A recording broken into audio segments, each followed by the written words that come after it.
অনেক শতাব্দী আগের কথা। একদিন খলিফা হারুনুর রশিদ তার অভ্যাসমতো ছদ্মবেশ ধারণ করে শহরের অবস্থা জানতে বের হলেন। হাঁটতে হাঁটতে তার নজর পড়ল বাজারের এক কোণে বসে থাকা এক অন্ধ ফকিরের উপর। ফকিরটিকে দেখতে খুব বয়স্ক এবং দুর্বল মনে হচ্ছিল। সে মানুষের কাছে ভিক্ষা চাইছিল, কিন্তু তার ভিক্ষা চাওয়ার পদ্ধতিটি ছিল খুব অদ্ভুত। যে পথচারী তাকে কিছু পয়সা দিত, সেই ফকির তার হাত ধরে ফেলত এবং এমন এক অদ্ভুত জেদ করত যা খলিফা আজ পর্যন্ত শোনেননি। খলিফা দেখলেন যে এক ব্যক্তি সেই ফকিরকে 1 দিরহাম দিল। দিরহাম পেতেই ফকির ওই ব্যক্তির জামার আঁচল ধরে ফেলল এবং অনুনয় বিনয় করে বলল, হে নেকদিল মানুষ, তুমি আমাকে খয়রাত দিয়েছ, এখন আমার উপর আরেকটি উপকার করো। আল্লাহর ওয়াস্তে আমার গালে একটি জোরসে থাপ্পড় মারো। ফকিরের এই কথা শুনে সেই পথচারী অবাক হয়ে গেল। সে নিজের আঁচল ছাড়ানোর চেষ্টা করল এবং বলল, আরে পাগল, আমি তোকে পয়সা দিয়েছি, আমি তোকে থাপ্পড় মারব কেন? তুই কি তোর বুদ্ধি হারিয়ে ফেলেছিস? কিন্তু ফকির তার হাত ছাড়ল না এবং কাঁদতে কাঁদতে বলল, আমার ভাই, যদি তুমি আমাকে থাপ্পড় মারতে না পারো তবে নিজের দেওয়া খয়রাতও ফেরত নিয়ে নাও। আমি আল্লাহর কসম খেয়েছি যে আমি ততক্ষণ পর্যন্ত কারো পয়সা নেব না যতক্ষণ না সে আমার ভুলের শাস্তি হিসাবে আমাকে একটি থাপ্পড় মারে। পথচারীকে ফকিরের জিদের কাছে নতি স্বীকার করতে হল। সে না চাইতেও ফকিরের গালে একটি হালকা থাপ্পড় মারল এবং সেখান থেকে চলে গেল। এই দৃশ্যটি অত্যন্ত অদ্ভুত এবং চমকপ্রদ ছিল। খলিফা হারুনুর রশিদ এবং তার উজির জাফর, যারা এসব দেখছিলেন, তারা দুজনেই হতবাক হয়ে গেলেন। তারা দেখলেন যে যেই ওই অন্ধ ফকিরকে ভিক্ষা দেয় তাকেই এই শর্ত মানতে হয়, প্রথমে থাপ্পড় মারো, তারপর দোয়া নাও। খলিফার মনে অদম্য কৌতূহল জাগল। তিনি ভাবলেন, এই অন্ধত্ব এবং এই অদ্ভুত সাজার পেছনে কী রহস্য আছে? কোনো মানুষ জেনে শুনে নিজেকে কেন অপমানিত করতে চাইবে? খলিফা সিদ্ধান্ত নিলেন যে তিনি এই রহস্যের শেষ দেখে ছাড়বেন। তারপর খলিফা সেখান থেকে চুপচাপ চলে গেলেন, কিন্তু মহলে পৌঁছাতেই তিনি তার উজির জাফরকে হুকুম দিলেন, জাফর, ওই অন্ধ ফকিরকে অবিলম্বে আমাদের দরবারে হাজির করা হোক। আমি তার মুখ থেকে তার কাহিনী শুনতে চাই। আমার মনে হয় তার বুকে কোনো অনেক বড় বেদনা বা কোনো ভয়ানক রহস্য দাফন হয়ে আছে। উজির হুকুম তামিল করলেন এবং সিপাহীদের পাঠিয়ে ওই ফকিরকে সম্মানের সাথে দরবারে ডেকে আনলেন। ফকির যখন জানতে পারল যে খলিফা তাকে ডেকেছেন, সে ভয়ে কাঁপতে লাগল। দরবার বসেছিল আর চারদিকে পিন পতন নীরবতা ছিল। অন্ধ ফকিরকে খলিফার সিংহাসনের সামনে দাঁড় করানো হল। খলিফা নরম সুরে জিজ্ঞেস করলেন, হে মুরব্বী, তোমার নাম কি আর তুমি কোথাকার বাসিন্দা? এবং সবচেয়ে গুরুত্বপূর্ণ প্রশ্ন, তুমি খয়রাত নেওয়ার বিনিময়ে মানুষকে দিয়ে নিজেকে থাপ্পড় কেন খাওয়াও? আমরা আমাদের সারা জীবনে এমন অদ্ভুত কাজ কখনো দেখিনি। সত্যি করে বলো, নতুবা তোমার নীরবতা আমাদের কঠোর হতে বাধ্য করবে। ফকির তার মাথা নিচু করে নিল এবং তার চোখ দিয়ে অশ্রু ঝরতে লাগল। তারপর ফকির কাঁপানো গলায় বলল, হে আমিরুল মুমিনিন, আমার নাম বাবা আব্দুল্লাহ। আমি চিরকাল এমন অন্ধ এবং ফকির ছিলাম না। একটা সময় ছিল যখন আমি আপনার মতো না হলেও অন্তত একজন বাদশার মতো জীবন কাটাতাম। আমার কাছে ৮০টি উটের কাফেলা ছিল এবং আমি একজন অনেক বড় সওদাগর ছিলাম। কিন্তু আমার আজকের এই অবস্থা আমার দুর্ভাগ্য নয়, বরং আমার নিজের লোভ এবং একটি গুনাহের ফল। এই থাপ্পড় আমার সেই পাপেরই শাস্তি যা আমি নিজেকে দেই। খলিফা অবাক হয়ে জিজ্ঞেস করলেন, ৮০টি উটের মালিক আর আজ একদানা খাবারের জন্য কাঙাল? আসলে এমন কি ঘটেছিল যা তোমাকে আসমান থেকে মাটিতে আছড়ে ফেলল? আমাদের তোমার পুরো কাহিনী বিস্তারিত শোনাও। এরপর বাবা আব্দুল্লাহ একটি দীর্ঘশ্বাস নিলেন, যেন তিনি তার অতীতের পাতা উল্টাচ্ছেন। তিনি বললেন, জাহাপনা, এই গল্পটি অত্যন্ত বেদনাদায়ক, শিক্ষণীয় এবং গভীর শিক্ষা প্রদানকারী। এই গল্পের শুরু সেই অশুভ দিন থেকে যখন আমি আমার উটের উপর মাল বোঝাই করে সফর করছিলাম। বাবা আব্দুল্লাহ গল্প শুরু করলেন, হুজুর, আমি আমার ৮০টি উটের সাথে মরুভূমির পথে সফর করছিলাম। আমার ব্যবসা খুব ভালো চলছিল এবং আমার নিজের ধনসম্পদ নিয়ে খুব অহংকার ছিল। পথে এক দরবেশের সাথে আমার দেখা হলো। সেই দরবেশ খুব সাধারণ পোশাকে ছিলেন এবং একটি পাথরের ওপর বসে বিশ্রাম নিচ্ছিলেন। কাছে গিয়ে আমরা একে অপরকে সালাম জানালাম এবং একসাথে খাবার খেলাম। কথায় কথায় সেই দরবেশ আমাকে এমন এক কথা বললেন যা আমার ভেতরের ঘুমন্ত লোভকে জাগিয়ে দিল। সেই দরবেশ আমাকে বললেন, হে আব্দুল্লাহ, তুমি এই উটগুলো আর সামান্য কিছু মুদ্রা নিয়েই এত খুশি? আমি এই মরুভূমিতে এমন একটি জায়গা জানি যেখানে এত গুপ্তধন আছে যে যদি তুমি তোমার এই ৮০টি উটের উপরও তা বোঝাই করো, তবুও সেই গুপ্তধন কমবে না। সেখানে মাটির নিচে সোনা, রূপা এবং হীরা জহরত পাহাড়ের মতো লুকিয়ে আছে। গুপ্তধনের নাম শুনেই আমার চোখের চমক চলে এলো। আমি তাকে বললাম, হে নেকবন্দা, যদি তুমি আমাকে সেই জায়গায় নিয়ে চলো, তবে আমি কথা দিচ্ছি যে আমরা সেই গুপ্তধন আধা-আধি ভাগ করে নেব। আমার এই কথা শুনে দরবেশ রাজি হয়ে গেলেন। তিনি বললেন, ঠিক আছে আব্দুল্লাহ, আমি তোমাকে সেই জায়গায় নিয়ে যাব, কিন্তু শর্ত হল আমরা ৮০টি উটের উপর গুপ্তধন বোঝাই করব, আর তারপর গুপ্তধন সহ ৪০টি উট আমার হবে এবং ৪০টি উট তোমার হবে। তারপর আব্দুল্লাহ বাদশাকে বললেন, জাহাপনা, সেই সময় আমার লোভ এতটাই বেড়ে গিয়েছিল যে আমি কিছু না ভেবেই হ্যাঁ করে দিলাম। আমি ভাবলাম ৪০টি উটে বোঝাই করা সোনাও এত হবে যে আমি দুনিয়ার সবচেয়ে ধনী ব্যক্তি হয়ে যাব। আমরা দুজনেই আমাদের পথ পরিবর্তন করলাম এবং মরুভূমির সেই নির্জন অংশের দিকে চলতে শুরু করলাম, যেখানে মৃত্যু এবং সম্পদ দুটোই আমাদের জন্য অপেক্ষা করছিল। তারপর অনেকক্ষণ চলার পর আমরা একটি সংকীর্ণ এবং ভীতকর উপত্যকায় পৌঁছালাম, যা দুটি কালো পাহাড়ের মাঝখানে ছিল। সেখানে পৌঁছে দরবেশ কাঠ জড়ো করলেন এবং একটি অদ্ভুত পাউডার বের করে আগুনে ফেললেন। আগুন থেকে ঘন ধোঁয়া উঠল এবং দরবেশ কিছু মন্ত্র পড়লেন। হঠাৎ মাটি কাঁপতে লাগল এবং পাহাড় ফেটে যেতে লাগল। আমার চোখের সামনে এমন এক দৃশ্য ছিল যা দেখে আমার নিঃশ্বাস বন্ধ হয়ে এলো। পাহাড়ের ভেতর কোনো গুহা নয়, বরং সোনার একটি মহল ছিল। সেখানে চারদিকে হীরা, পান্না এবং মোহর ছড়িয়েছিল। এখান থেকেই আমার ধ্বংসের শুরু হল। বাবা আব্দুল্লাহ তার কাহিনী এগিয়ে নিয়ে বললেন, জাহাপনা, সেই পাহাড়ের ভেতর এত সোনা এবং জহরত ছিল যে আমার বুদ্ধি লোভ পেল। আমার মনে লোভের এমন এক ঝড় উঠল যা আমি থামাতে পারছিলাম না। আমরা দুজনেই পাগলের মতো সোনার মোহর এবং দামি পাথর বস্তায় ভরতে লাগলাম। আমি আমার ৮০টি উটের উপর এত মাল চাপিয়ে দিলাম যে তারা কষ্টে দাঁড়িয়ে থাকতে পারছিল। আমার সাধ্য থাকলে আমি পুরো পাহাড়টাই সাথে নিয়ে যেতাম, কিন্তু উটগুলোর শক্তিরও একটা সীমা ছিল। সেই সময় আমার চোখে সম্পদের জৌলুস ছাড়া আর কিছুই ছিল না। যখন আমরা সবকিছু নিয়ে এলাম, তখন আমি দেখলাম যে সেই দরবেশ একটি ছোট কোণ থেকে কাঠের একটি খুব সাধারণ কৌটা উঠালেন এবং সেটি নিজের পকেটে রাখলেন।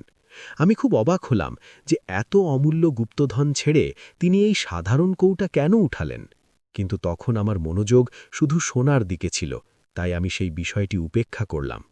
তারপর আমরা গুহা থেকে বেরিয়ে এলাম এবং দরবেশ আবার সেই মন্ত্র পড়লেন এবং আগুনে পাউডার দিলেন। দেখতে দেখতে সেই পাহাড় আবার জোড়া লেগে গেল এবং গুপ্তধন চিরকালের জন্য চোখের আড়াল হয়ে গেল। এখন আমাদের সামনে ৮০টি মাল বোঝাই নোট দাঁড়িয়েছিল। প্রতিশ্রুতি অনুযায়ী আমরা সেগুলোকে ২ ভাগে ভাগ করে নিলাম। ৪০টি উট আমার এবং ৪০টি উট সেই দরবেশের। আমরা একে অপরকে আলিঙ্গন করলাম এবং বিদায় নিলাম। দরবেশ তার পথের দিকে ঘুরলেন এবং আমি আমার ৪০টি উট নিয়ে আমার পথের দিকে চলতে শুরু করলাম। কিন্তু হুজুর, আমি যতই এগিয়ে যাচ্ছিলাম, আমার ভেতরের শয়তান জেগে উঠছিল।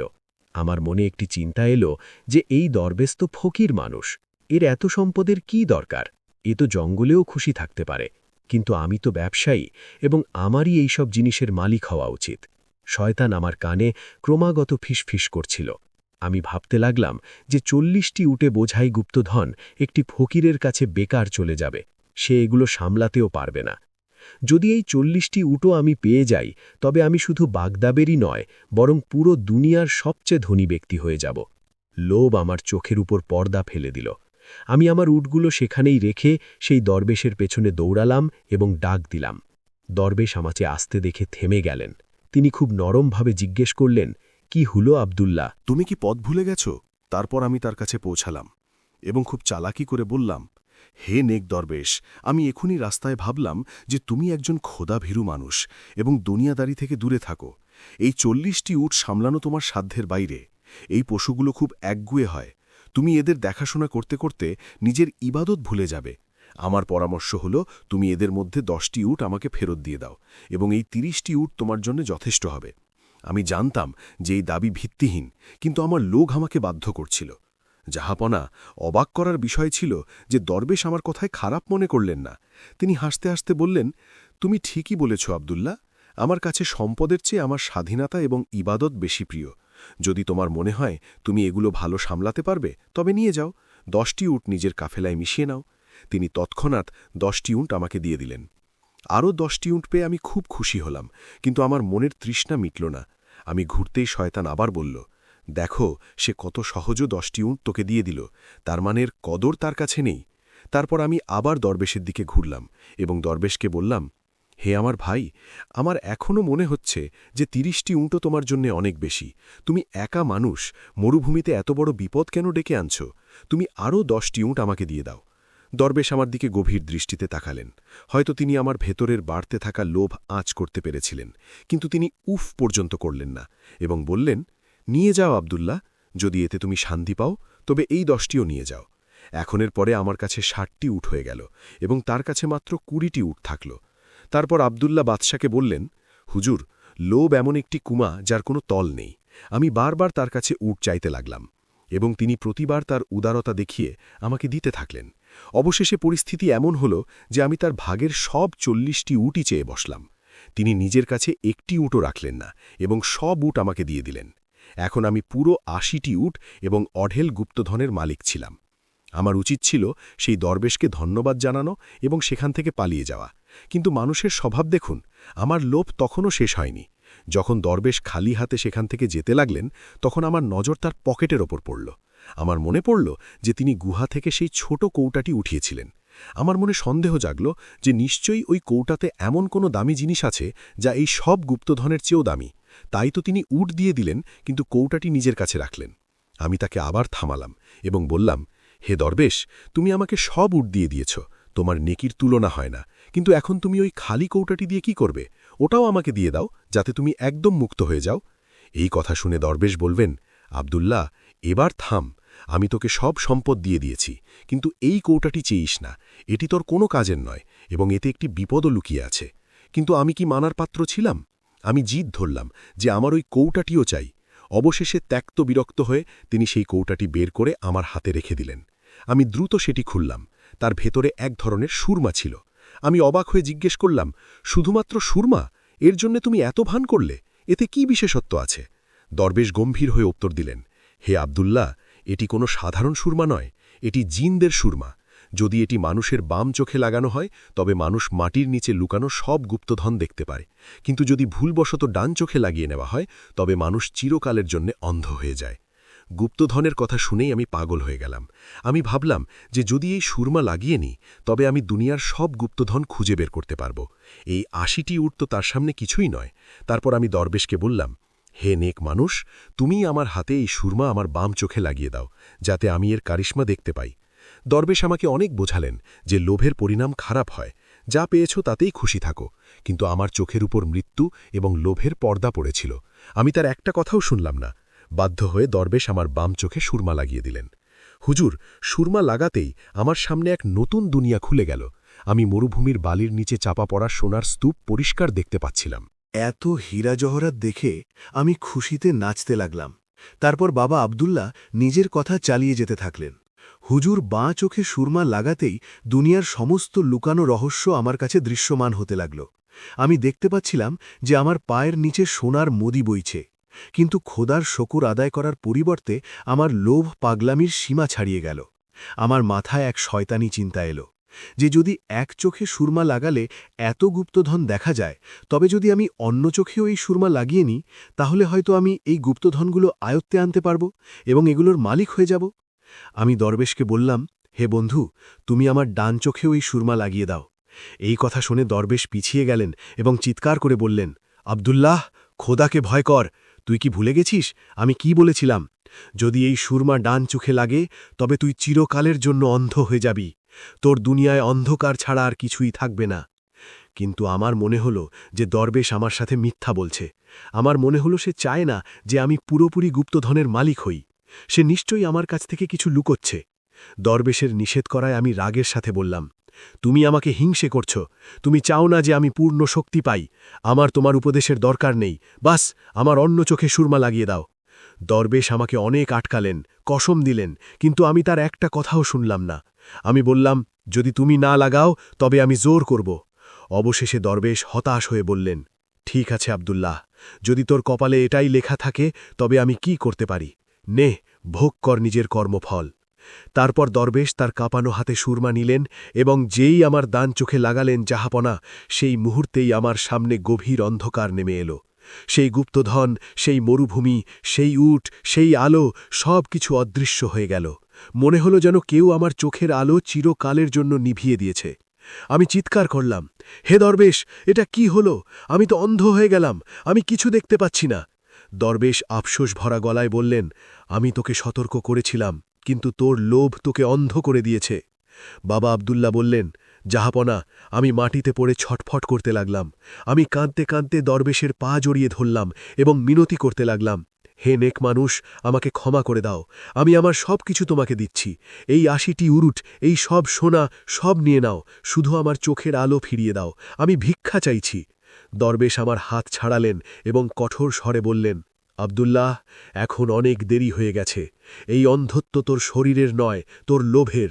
দুনিয়ার কোনো সম্পদ এখন তোর আলো ফিরিয়ে আনতে পারবে না। এরপরে যা হলো তা ছিল আমার লোভের সবচেয়ে ভয়ানক পরিণাম। সেই দরবেশ আমার চোখের সামনেই আমার সব ৮০টি উটের রশি ধরলেন এবং সেগুলোকে নিজের সাথে নিয়ে গেলেন। আমি যেসব গুপ্তধন জমা করেছিলাম তা আমার হাত ছাড়া হয়ে গেল। আমি মরুভূমির তপ্ত বালিতে একা, অন্ধ এবং লাবারিশ পড়ে রইলাম। আমি চিৎকার করতে থাকলাম, কিন্তু আমার আওয়াজ শোনার মতো সেখানে কেউ ছিল না, কেবল নিস্তব্ধতা ছাড়া।